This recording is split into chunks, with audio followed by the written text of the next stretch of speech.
Welcome to Right versus Left News, your daily briefing on the stories that matter, told from both sides of the aisle. I'm your AI host, Chris, and each day I bring you the most important political and cultural news, with perspectives from conservative and progressive voices. No spin, no agenda, just the facts and the opinions that shape our national conversation. Let's dive in. It's Tuesday, June 9th, 2026, and here's what we're watching. First, the Pentagon expands its list of Chinese companies it says support Beijing's military, adding big names like Alibaba and Baidu. Second, voters in Maine, Nevada, South Carolina, and North Dakota head to the polls in closely watched primaries that will shape November. Third, a federally commissioned study says Americans should limit themselves to one drink a day, clashing with the Trump administration's recent dietary guidance. Fourth, a new analysis finds fewer women in senior roles during Trump's second term.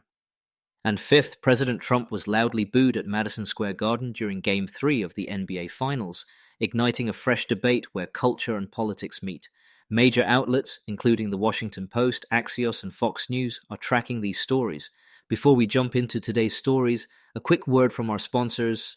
This episode is brought to you by Family GPT, the AI chat platform actually designed for kids. If your children are curious about ChatGPT, but you're worried about what they might see, Family GPT gives you full parental controls, content filtering, and the ability to align responses with your family's values, whether Christian, Muslim, Jewish, secular, and many more. Monitor every conversation, set usage limits, and let your kids explore AI safely. No ads, no data selling, complete privacy. Sign up free at familygpt.chat. Thanks to our sponsors for supporting Right vs. Left News. Now let's get to the headlines. Here's what happened. The Pentagon updated its list of Chinese military companies, a designation that is not a sanction but often comes before tighter US scrutiny. Newly added are internet giants Alibaba and Baidu, EV maker BYD, networking brand TP-Link, and others. The move follows last month's Trump and Xi summit and signals Washington's intent to keep pressure on Chinese tech even as high-level talks continue, according to the Washington Post. China's embassy in Washington condemned the step as an abuse of national security powers, while Alibaba and Baidu called the accusations baseless.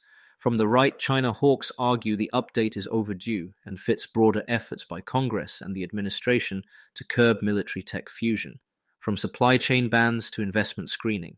Conservative coverage highlights legislation and investigations aiming to reduce U.S. exposure to firms linked to Beijing's military.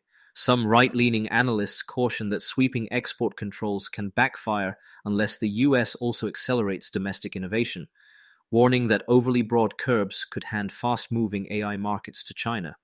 From the left, center-left outlets note that the list carries reputational and market risks, but does not by itself block commerce. They flag possible fallout for consumers if popular brands face new restrictions, and they emphasize pairing security steps with diplomacy to keep trade channels stable, since companies on this list often become targets for export controls or procurement bans later. Voters in 4 states are casting primary ballots today. In Maine's high-profile Senate race, Democrat Graham Plattner and Republican Senator Susan Collins are expected to secure their party nominations, but the focus is on how Plattner addresses recent controversies as he pivots to November. Nevada, South Carolina, and North Dakota also hold primaries testing Trump's clout and setting key matchups for governor, Senate, and House. From the right, conservative coverage frames today as another test of Trump-endorsed candidates, especially in South Carolina, and notes that Republican turnout patterns in states like Nevada could preview enthusiasm heading into the midterms. It also points to election security themes surfacing in late-stage GOP messaging. From the left, progressives see openings in states like Maine and Nevada if Democrats can unify after the primaries and keep the focus on abortion access, health costs, and housing. They're aiming for a clean, controversy-free night to build momentum and fundraising for Senate and governor fights. There's also new research on alcohol. A federally commissioned study out today recommends that Americans cap intake at 1 drink per day, finding that health risks rise after a single daily drink, and that even moderate levels carry higher risks for cancer and heart disease.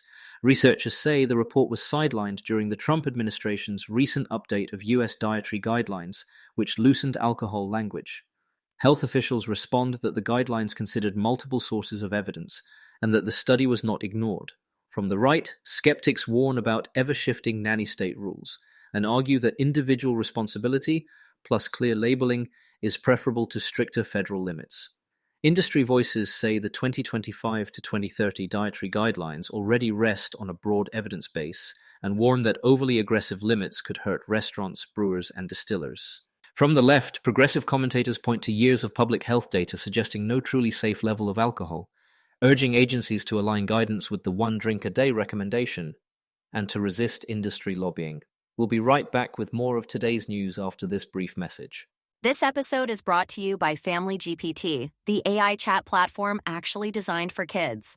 If your children are curious about ChatGPT but you're worried about what they might see, Family GPT gives you full parental controls, content filtering, and the ability to align responses with your family's values.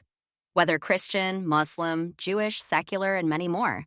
Monitor every conversation, set usage limits, and let your kids explore AI safely. No ads, no data selling, complete privacy.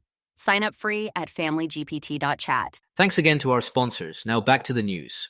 Inside the administration, women occupy fewer senior roles in Trump's second term. A Washington Post review finds a smaller share of Senate-confirmed appointees are women compared with both Trump's first term and Biden's term to this point, and that every cabinet-level departure so far has been a woman, with men named to replace them. The White House says appointments are based on merit and results, not identity. From the right, some conservative advocates argue that top-tier confirmation fights are uniquely brutal for right-leaning women, discouraging candidates from serving. They add that women can lead powerfully outside government, and that simply counting cabinet seats is a narrow metric. The White House also points to history-making firsts on the team, including Chief of Staff Susie Wiles.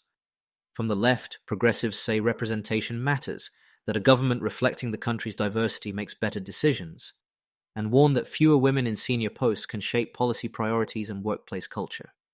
Good government groups argue that drawing on different backgrounds improves performance and service to the public. And at Madison Square Garden, politics met pop culture. President Trump attended Game 3 of the NBA Finals on Monday night and was met with loud boos when he appeared on the big screen, according to the Washington Post. Security measures tied to the visit also forced the cancellation of outdoor watch parties around the arena, sparking debate over presidential access and the fan experience. From the right, coverage emphasizes that the crowd reaction was mixed, with both cheers and boos, and highlights Whoopi Goldberg's unexpected on-air defense of Trump's presence as a longtime Knicks fan, arguing sports should transcend politics. Some conservative commentators say the uproar shows blue city hostility to the president rather than a national mood. From the left, center-left coverage focused on the booing itself and the disruption, arguing that presidential appearances at marquee events often turn into security theater that crowds out ordinary fans and that the optics matter politically in Trump's home city. Quick recap. The Pentagon's China list widens. 4 state primaries test party strength. A new study pushes a tighter alcohol guideline. A review finds fewer women in top jobs under Trump. And the NBA Finals became a flashpoint in the culture wars. We'll keep tracking how policy, politics, and everyday life keep colliding, and we'll be back tomorrow with what moves next. That's it for today's episode of Right versus Left News. Remember, understanding both sides isn't about picking a team, it's about being informed. Subscribe wherever you get your podcasts, and join us tomorrow for another balanced look at the day's biggest stories. Until next time, stay curious and stay informed.